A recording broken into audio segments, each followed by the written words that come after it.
Hello friends, पैरुसल GS पे आपका स्वागत है। मित्रों, ये वीडियो 69th बीपीएससी की प्रारंभिक परीक्षा बिना किसी संस्थान या बिना किसी सहायता के आप व्यक्तिगत स्तर पे कैसे प्रारंभिक परीक्षा को बिल्कुल गारंटी के साथ बहुत अच्छे स्कोर के साथ कैसे निकाल सकते हैं, इन सारे विषय पे इसमें बहुत अच्छे से बात होगी। खासकर मुख्य परीक्षा पे इसके बाद एक वीडियो और आपको देखने को मिलेगी जो आपके खासकर 68 बीपीएससी का जिन्होंने मेंस देना है वो उस पर पूरी तरह से फोकस होगी कि आप जीएस फर्स्ट, सेकंड और खासकर निबंध को कैसे आपने टैकल करना है और उसका सोर्स आपको कैसे कहाँ से आपने लेना है और उसको इस्तेमाल करना है परीक्षा में। तो चलिए ज़्यादा समय ना गवाते हुए इस वीडियो को शुरू करते हैं। पैरुसल जीएस रिसर्च को आप लोग जरूर सब्सक्राइब करें। पैरुसल जीएस के टेलीग्राम चैनल से आप जरूर जुड़िए क्योंकि बहुत सारे महत्वपूर्ण आपके एमसीक्यूज क्वेश्चन, पोलिंग क्वेश्चन और कई सारे पीडीएफ आपको वहां पर प्रोवाइड किए जा रहे हैं। और 67, 66 जो पुराने बैच की बहुत सारी कॉपीज़ हैं वो आपको सारी यहाँ पर प्रोवाइड की जाएगी। तो चलिए मित्रों, बिल्कुल आपके इसके स्टार्टिंग बेस एनसीईआरटी से लेकर एडवांस लेवल पे आपको किस तरह से बुक्स पढ़नी है इस पर बात करते हैं। मित्रों, यहाँ पर किसी भी परीक्षा के लिए सबसे जो बेसिक है वो आपकी एनसीईआरटी है, लेकिन आपको ये भी पता होना चाहिए कि आपने एनसीईआरटी को किस तरीके से पढ़ना है। तो यहाँ पर एनसीईआरटी को पढ़ने पे मैं एक बेसिक आपको चीज़ बताना चाहता हूँ कि पॉलिटी आसान है और इकोनॉमिक्स का हमेशा करंट अफेयर का सेक्शन ही आपको दिया जाता है। तो ऐसे में आप आखिर कहाँ पर गलतियाँ करते हैं। तो देखिए, साइंस बहुत टफ रहता है। इस बार आपने देखा है कि साइंस के क्वेश्चन बहुत ज़्यादा टफ थे। वो टफ इसलिए थे कि बिल्कुल जो बेसिक कॉन्सेप्ट होती है आपकी एनसीईआरटी की लाइंस को उठा के वहाँ पे रखा गया था। तो देखिए, एनसीईआरटी से ज़्यादा तो साइंस पढ़ी भी नहीं जा सकती, लेकिन अगर अभी आपके पास 6 महीने का समय है और जिस तरह के साइंस के प्रश्नों को पूछा गया था और आप बहुत अच्छा परफॉर्म नहीं कर पाए, अगर 30 में से आपके प्रश्न जो हैं 22 से 23 प्रश्नों की श्रेणी में नहीं है, आप 12 से 13 प्रश्न पे खड़े हैं, तो आपको एनसीईआरटी 9th से लेकर 12th तक की साइंस की पढ़ लेनी चाहिए। बहुत मोटी मोटी लेंदी है लेकिन बहुत टफ नहीं है, आसान है, बहुत तेज़ी से खींचेंगी वो। और अभी आपके पास समय भी बहुत ज़्यादा है। अगर आप पूरे साइंस सेक्शन को ही बहुत अच्छे से अप्रैल में कंप्लीट कर लें तो इससे आपको कोई नुकसान तो नहीं है इस समय। देखिए, यहाँ पर आपको एनसीईआरटी कौन सी पढ़नी है, तो आपने यहाँ पर एनसीईआरटी ज्योग्राफी 9 to 12th पढ़िए और साइंस की 9 to 12th पढ़िए। और अगर आपको ज्योग्राफी आपकी कॉन्सेप्ट क्लियर है तो आप सिर्फ भौतिक पर्यावरण और जो आपका मूल सिद्धांत 2 एनसीईआरटी हैं 11th की, वो आप जरूर पढ़ लीजिए 11, 12th की। इसके अलावा साइंस की 9 से 12 तक की आपको एनसीईआरटी पढ़नी है, आप साइंस की एनसीईआरटी जरूर पढ़िए। इसके अलावा इकोनॉमिक्स की आप जो एनसीईआरटी है 11th की जो इकोनॉमी वाली एनसीईआरटी है और जो 12th की आपकी मैक्रो इकोनॉमी है, ये 2 एनसीईआरटी आप जरूर पढ़िए। तो यहाँ पर आपकी कॉन्सेप्ट काफ़ी अच्छी रहेगी। मेनली आपको हर सब्जेक्ट पर कम से कम भी आपको हर सब्जेक्ट पर एक किताब जरूर पढ़नी है। जैसे अगर बात करें पॉलिटी की तो आप लक्ष्मीकांत बहुत अच्छे से पढ़िए, ये आपको मेंस में बहुत ज़्यादा मदद पहुंचाएगी। मेंस में हालांकि बहुत ही सिलेक्टिव टॉपिक होते हैं लेकिन फिर भी लक्ष्मीकांत आप जरूर पढ़िए। वहीं आप मॉडर्न आधुनिक भारत में जो है स्पेक्ट्रम की किताब को जरूर पढ़िए। जैसे विपिन चंद्रा की आपकी हिस्ट्री ऑफ मॉडर्न इंडिया है, आधुनिक भारत, और ये आर्ट और कल्चर आप नितिन सिंघानिया की पढ़ सकते हैं। लेकिन कल्चर का सेक्शन बीपीएससी में ज़्यादा नहीं आता तो आप इस किताब को रहने दीजिए। यहाँ पर जो ये किताब है ये आप कल्चर सेक्शन ज़्यादा नहीं आता, आप लक्ष्मीकांत और जो आपकी स्पेक्ट्रम की जो बुक है वो आप जरूर पढ़िए। तो यहाँ पर आपको एक सिरे से मैं बताता हूँ। देखिए, सबसे पहले आपको क्या करना है, सबसे जो पहला काम है वो है आपका, अगर आपने 67, 68 बीपीएससी का जो प्रीलिम्स का एग्ज़ाम दे दिया, आप इन दोनों पेपरों को बड़े आराम से पहले रिव्यू कीजिए। इसको बहुत अच्छे से रिव्यू करके ये देखिए कि भाई आपने किस तरह के प्रश्नों को गलत किया है। कहीं ऐसा तो नहीं कि आपने पॉलिटी के बहुत इजी आर्टिकल अमेंडमेंट वाले प्रश्न गलत कर रखे हैं, या फिर साइंस के बहुत बेसिक जो क्वेश्चन आते हैं आपके सिंपल परमाणु वाले, न्यूट्रॉन, इलेक्ट्रॉन, वो आपके गलत हैं, या फिर बहुत ही सिंपल जो अमाशय वगैरह से कौन से आपके बहुत सिंपल हार्मोन्स बेस आपने क्वेश्चन गलत किए हैं। तो सबसे पहले तो आप स्वमूल्यांकन कीजिए और स्वीकारोक्ति को स्वीकार कीजिए कि आखिर आपका स्तर क्या है, अभी आप किस स्तर पे खड़े हैं। तो सबसे पहले आपको अपना ही जो प्रीलिम्स का आपने पेपर दिया है बहुत अच्छे से रिव्यू करना चाहिए और देखना चाहिए कि आपके कौन सा सेक्शन आपका बहुत कमज़ोर है और वहाँ से काफ़ी ज़्यादा क्वेश्चन आते हैं। जैसे ज़्यादातर समस्या ज्योग्राफी, साइंस और करंट को लेके ही विद्यार्थियों को होती है और यहाँ पर बहुत कम और बहुत ही ऊपरी स्तरीय पढ़ के आप लोग चले जाते हैं। तो 15 दिन 20 दिन में आप प्रीलिम्स निकलने वाला नहीं है। आपको, अगर आप अभी तक प्रीलिम्स नहीं निकाले हैं तो कम से कम भी आपको 4 से 5 महीने इसको टारगेट करना पड़ेगा ताकि एक बार इसके ऊपर आपकी ग्रिप बन जाए और आपका प्रीलिम्स मतलब ना रुके और ये निकलना शुरू हो जाए। तो सबसे पहला काम आपको ये करना है कि आपने जो भी अभी 2 या 3 पेपर दे चुके हैं, अपने ही पेपर जो आपने अटेम्प्ट किए हैं परीक्षा के दौरान, आप उन प्रश्न पेपरों को उठाइए और बहुत अच्छे से रिव्यू करके देखिए कि आपका स्तर कैसा है और आप कितने प्रश्नों को सही कर रहे हैं। सबसे पहला काम आपको ये करना है। यहाँ पर दूसरा जो काम है वो मैंने अभी आपको बताया कि आपको जो एनसीईआरटी है, अगर आप कुछ नहीं पढ़ना चाहते तो कम से कम मैं यहाँ आपको कहूँगा कि 4 सेक्शन पे आपको साइंस की 9 से 12 की एनसीईआरटी, आपको 11th 12th की ज्योग्राफी की जो मूल सिद्धांत और भौतिक पर्यावरण वाली 2 एनसीईआरटी हैं, ये हो गया, और आपको मैक्रो इकोनॉमी और इंडियन इकोनॉमी 11th की जो इकोनॉमी की एनसीईआरटी है, और आपका ancient medieval modern, ancient medieval और जो आपका मॉडर्न एनसीईआरटी है ओल्ड वाली, ये कम से कम आप जरूर पढ़िए, क्योंकि इतना ज्ञान आपको आना भी चाहिए। ये आपकी मेंस की आंसर राइटिंग को बहुत अच्छा बनाता है, ये आपके मेंस को बहुत अच्छा बनाएगा, आपकी कॉन्सेप्ट को अच्छा बनाएगा।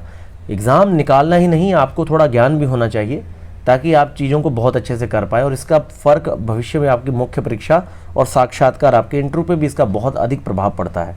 तो पहला फेज़, अपने ही पेपर को रिव्यू करिए कम से कम 3 बार, और उसमें अपनी कमियों को स्वीकार कीजिए, उसे मोटा मोटा लिखिए कि भाई मुझसे साइंस के 10 प्रश्न सही होते हैं, 20 गलत कर देता हूँ। करंट मुझसे सही नहीं होता क्योंकि मैंने एक मैगजीन को 4 बार नहीं पढ़ा, और उसके अलावा ज्योग्राफी मेरे प्रश्न लोकेशन बेस पे गलत होते हैं। क्यों? क्योंकि मैं मैप रीडिंग नहीं करता हूँ। तो स्वीकार करिए कि आपकी कमियाँ क्या है, और ये कमियाँ आपका पेपर ही आपको बताएगा। आपका जो शीशा है वो आपका पेपर है, तो आप उसे बहुत अच्छे से रिव्यू करिए। इसके बाद तीसरा यहाँ पर पहुँचते हैं। तीसरा काम आपको क्या करना है मित्रों? तो यहाँ पर तीसरा काम आ जाता है, वो है टेक्स्ट बुक। आपके पास इतना टाइम है कि आप टेक्स्ट बुक जरूर पढ़िए। जैसे हिस्ट्री पे अगर हिंदी मीडियम के बच्चों को एक ही किताब पढ़नी है तो आप किरण कंपटीशन पढ़ सकते हैं, और उसके साथ आपके पास समय है तो आप रिव्यू, घटना चक्कर का रिव्यू वॉल्यूम लगा सकते हैं। फिर मैं पुराने टाइम की तरह कहूँगा कि आपने लूसेंट जरूर पढ़ना है। लूसेंट पे अपनी कमांड बहुत अच्छी बना के रखिए, ये आपकी एलिमिनेशन पावर को काफ़ी बढ़ाता है। और आपने प्रीवियस ईयर क्वेश्चन घटना चक्कर से जरूर करना है। लूसेंट प्रीवियस ईयर क्वेश्चन आपको कम से कम भी नहीं तो कम से कम 60 प्रश्नों में आपकी मदद करेगा। तो आपने लूसेंट और प्रीवियस क्वेश्चन घटना चक्कर रिव्यू वॉल्यूम से जरूर करने हैं, प्रीवियस ईयर्स के क्वेश्चंस। तो यहाँ पर टेक्स्ट बुक की बात करते हैं। तो देखिए टेक्स्ट बुक में पहली चीज़, जैसे अगर आपकी पॉलिटी की बात की जाए यहाँ पर, तो पॉलिटी में आपको पढ़ना चाहिए लक्ष्मीकांत। पॉलिटी में आप लक्ष्मीकांत पढ़ सकते हैं, बहुत अच्छी किताब है। उसके अलावा अगर आपको मॉडर्न पढ़ना है तो आप स्पेक्ट्रम की बुक पढ़िए। हिंदी मीडियम के बच्चे सीधा सीधा किरण कंपटीशन बढ़िया से चबाल हैं, उनके सारे प्रश्न बहुत अच्छे जाएंगे। अगर बात करें राज्य विशेष की, तो राज्य विशेष पे आप क्राउन पब्लिकेशन पढ़ सकते हैं, प्लस आप प्रीवियस ईयर क्वेश्चन जरूर बहुत अच्छे से पढ़िए। और ऑब्जेक्टिव बुक अगर आप प्रैक्टिस करना चाहते हैं तो इम्तियाज़ अहमद की प्रैक्टिस कर सकते हैं, पर उसकी आवश्यकता नहीं है। आप सिर्फ क्राउन पब्लिकेशन की बुक को बहुत अच्छे से पढ़ लीजिए और बहुत अच्छे से पढ़िए, और बिहार के मैप के संदर्भ में थोड़ा बढ़िया मैप रीडिंग कीजिए ताकि बहुत बढ़िया आपका आइडिया लगे। और करंट अफेयर में देखिए, सीधा एक ही मैगजीन पढ़ने पे आप पे बहुत ज़्यादा दबाव आ जाता है। तो करंट अफेयर के स्तर पे आप ये काम कर सकते हैं कि आप अभी से एक मंथली मैगजीन जो आपको सबसे सही लगे, मेरे अकॉर्डिंग तो जो 40 रुपये के अराउंड आपकी क्रॉनिकल की करंट वाली मैगजीन आती है वो काफ़ी अच्छी है मंथली, तो उसे आप बहुत अच्छे से पढ़ सकते हैं। और बाद में आप स्पीडी और जो आपका एडुटेरिया है, ये दोनों मैगजीन बहुत अच्छे से पढ़िए। करंट को काफ़ी हद तक ये आपके सपोर्ट करेगा। इससे ज़्यादा करंट आए तो वो 5-7 प्रश्न छोड़ दीजिए, वो यॉर्कर है। वो यॉर्कर ऐसे प्रश्न बनाए जाते हैं, ऐसे यॉर्कर या गुगलियाँ फेंकी जाती हैं जो जिसमें आप गलतियाँ करें और अपना स्कोर नीचे लेके जाएं। यही स्मार्ट स्ट्रेटजी होती है। परीक्षा में ऐसे यॉर्कर बनाए जाते हैं। खास तौर पे आप देखेंगे इतिहास सेक्शन में आपको ऐसे यॉर्कर जरूर मिलेंगे जो आपको छोड़ देने चाहिए। तो आपको प्रश्न छोड़ना भी आना चाहिए कि कौन सा छोड़ना है, कौन सा अटेम्प्ट करना है। यहाँ पर फिर बात करते हैं आपकी ज्योग्राफी के सेक्शन पे। तो ज्योग्राफी के सेक्शन पे खास तौर पे जो हिंदी माध्यम के विद्यार्थी हैं वो भारत और विश्व का भूगोल परीक्षा वाणी से पढ़ सकते हैं। एक ही किताब पढ़नी है आपको अगर मात्र, तो महेश बर्णवाल पढ़ सकते हैं, लेकिन सारी एनसीईआरटीज़ का क्रक्स और डाटा जो है परीक्षा वाणी में काफ़ी अच्छा दे रखा है। उसके अलावा जो इंग्लिश मीडियम के विद्यार्थी हैं वो लूसेंट के सारे सेक्शन को बहुत अच्छे से पढ़ के, यहाँ पे जीसी लियोंग का जो है आपका क्लाइमेटोलॉजी, जियोमॉर्फोलॉजी, वो सेक्शन बहुत अच्छे से पढ़ सकते हैं। उसके अलावा प्रीलिम्स में अगर आपको कोई नोट्स बहुत अच्छे लग रहे हैं, कंफर्टेबल हैं, तो आप उसको फॉलो कर सकते हैं। लेकिन अगर आप लूसेंट के साथ मैप रीडिंग बहुत अच्छे से कर दें तो ज्योग्राफी के क्वेश्चन बाहर नहीं जाते, सारे सॉल्व हो जाते हैं। जो भी ज्योग्राफी के 12 से 14 प्रश्न आते हैं वो लूसेंट प्लस अगर आपने ऑक्सफोर्ड की स्टूडेंट एटलस जो है वो बहुत अच्छे से फॉलो की है। यहाँ पर मैं कहूँगा कि ऑक्सफोर्ड की स्टूडेंट जो आपकी एटलस है वो अगर आपने बहुत अच्छे से लूसेंट के साथ फॉलो की है तो आप लोकेशन बेस वाले भी ज़्यादातर क्वेश्चन जो हैं वो सही करेंगे ज्योग्राफी के, तो यहाँ पर आपको समस्या नहीं आएगी। इसके अलावा जो आपका इकोनॉमी का सेक्शन है वो बिहार के संदर्भ में तो क्लियर है कि अगर हम बात करें बिहार के संदर्भ की, तो बिहार में आपका ज़्यादातर करंट अफेयर के जो क्वेश्चन है वो आपके इकोनॉमी और बाकी सेक्शन पे मिला के लगभग 15 के आसपास रहते हैं। 5 से 6 प्रश्न आपके इकोनॉमी के आएंगे, 8 से 9 प्रश्न आपके बिहार के करंट बेस पे आते हैं, तो ये लगभग करंट का ही हिस्सा बन चुका है। उसके अलावा थोड़ा सा कॉन्सेप्ट पे अगर आप ध्यान रखना चाहते हैं तो मेंस के समय आपको काफ़ी समस्या आती है, तो मेंस के टाइम पे आपको समस्या ना आए, आप एक स्तरीय किताब पढ़ सकते हैं। आप संजीव वर्मा, रमेश सिंह, कोई भी एक किताब अच्छी पढ़ सकते हैं जो मैन आपकी कॉन्सेप्ट है। नहीं तो मैक्रो इकोनॉमी और 11th की एनसीईआरटी पढ़ लीजिए, कॉन्सेप्ट उसी से सही रहेगी, और उसी बेस पे आप अपने जो 2 से 3 प्रश्न आपके इकोनॉमी के मेंस में भी आते हैं वो आपके करंट बेस ही होते हैं, थोड़ा सा इकोनॉमी बेस पर, उनको आप अच्छे से टैकल कर सकते हैं। तो यहाँ पर हमने बात की मित्रों इतिहास की, यहाँ पर हमने बात की इतिहास की, भूगोल की, साइंस में तो आप सिर्फ एनसीईआरटी पढ़िए और रिव्यू वॉल्यूम जो घटना चक्कर का है वो आपने पढ़ना है।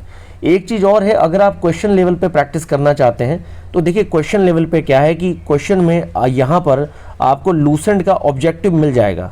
लूसेंट की एक ऑब्जेक्टिव बुक है जिसमें सारे आपके एनडीए से लेके सीडीएस वगैरह सारी परीक्षाओं के जो क्वेश्चन है वो एक ही जगह इकट्ठे कर रखे हैं, तो लूसेंट का ऑब्जेक्टिव खरीद के आप प्रैक्टिस कर सकते हैं। बाकी आप पहले अपने सारे सेक्शन पढ़ लीजिए, उसके बाद जो भी कोचिंग आपको परफेक्शन आईएएस या कोई भी कोचिंग का जो आपको टेस्ट सही लगे, कंफर्टेबल लगे, एडुटेरिया वगैरह, आप किसी भी कोचिंग के टेस्ट को सीधा परचेज कर लीजिए फोटोस्टेट की शॉप से और उसे बार बार प्रैक्टिस कर सकते हैं। प्रीवियस ईयर क्वेश्चन को बार बार यहाँ पर देखते रहिए ताकि आप दिशा भ्रमित ना हो। प्रीवियस ईयर क्वेश्चन आपका शीशा है जो आपको दिशा सही दिखाता है, आप दिशा भ्रमित नहीं होते। तो ये सारे सेक्शन है। तो इस तरह से मित्रों आपको कोई समस्या नहीं आने वाली 69th बीपीएससी में।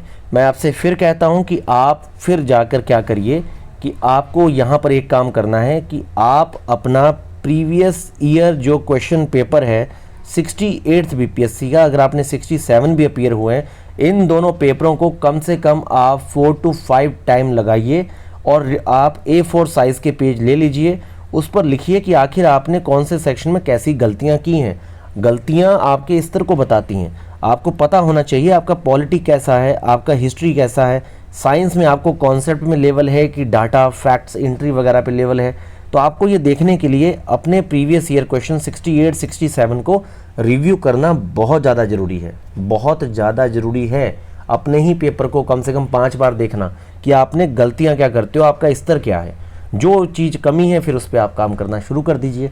बहुत अच्छी कॉन्सेप्ट के लिए आप एनसीईआरटी पढ़ सकते हैं और थोड़ा डाटा और अच्छी ग्रिप बनाने के लिए आप एक एक टेक्स्ट बुक सारे ही सेक्शन पे जरूर कवर कीजिए। उसके अलावा आपका फिर यह है कि आप लूसेंट प्रीवियस ईयर क्वेश्चन और कि जिस सेक्शन पे आपको कॉन्फिडेंस और कम आया आप रिव्यू वॉल्यूम उस पर प्रैक्टिस कर सकते हैं। वैसे इतनी आवश्यकता होती नहीं है, थोड़ा आप साइंस पे एनसीईआरटी जरूर पढ़िए, साइंस की एनसीईआरटी जरूर पढ़िए, लूसेंट पे कमांड अच्छी बनाइए, प्रीवियस ईयर क्वेश्चन कवर कर लीजिए, करंट बहुत अच्छे से पढ़िए। देखिए आपको कॉन्सेप्ट फैक्ट और किसी लेवल पे भी कोई समस्या नहीं आएगी और आपकी प्रारंभिक परीक्षा बहुत अच्छे से क्लियर होगी। 69th बीपीएससी पे बहुत अच्छे से एक अच्छे सिरे से जो काम है वो आपका अप्रैल लास्ट से शुरू हो जाएगा और अभी से मैंने इस पे काम शुरू कर दिया है। आपको daily 10 to 15 most important MCQs question मिलते हैं चैनल पे, आप जरूर सॉल्व करिए। क्वेश्चनों का स्तर काफ़ी अच्छा रखा जाता है। तो मित्रों आप पैरुसल जीएस रिसर्च को जरूर सब्सक्राइब कीजिए, टेलीग्राम चैनल को जरूर सब्सक्राइब करें क्योंकि मेंस के विद्यार्थियों को इससे काफ़ी मदद मिलने वाली है। धन्यवाद।